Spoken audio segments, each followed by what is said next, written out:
Hello everyone! Welcome back sa aking YouTube channel. For today's video, ituturo ko po sa inyo ngayon kung paano magbayad ng ating utang sa TikTok Pay Later step by step. Bago po ang lahat, please subscribe sa aking YouTube channel and click the notification bell for more updates. Kung ikaw ay interesado sa video ito, panoorin mo ito hanggang sa dulo.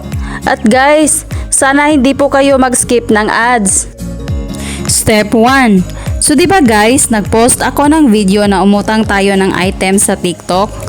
So yun po ang babayaran natin ngayon. Punta na tayo sa TikTok app.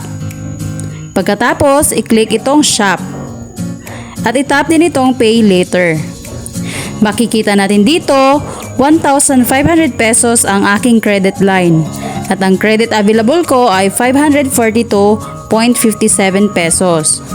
So yung nautang ko lang ang babayaran ko na mag-due ngayong December 15, 2024. Ngayon ko lang ito na-post guys ha. Step 2. Itap itong advance repayment. Makikita natin dito yung total amount due na 1,010 and 9 centavos. So hindi ko po muna i-full payment. Mag-advance payment lang muna ako.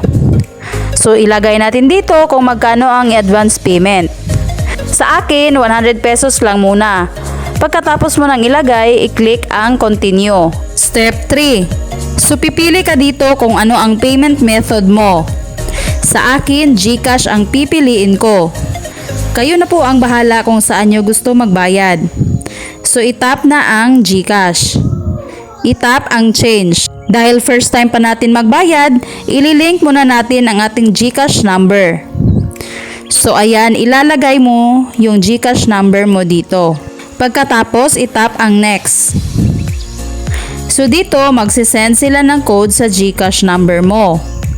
So hintayin mo lang ang code na dadating sa'yo. Kung hindi naman dumating, mag-click lang ng resend. So kung meron ka nang natanggap, pwede mo nang ilagay dito at itap na ang next. Ilagay mo lang dito yung MPIN mo at itap ang next.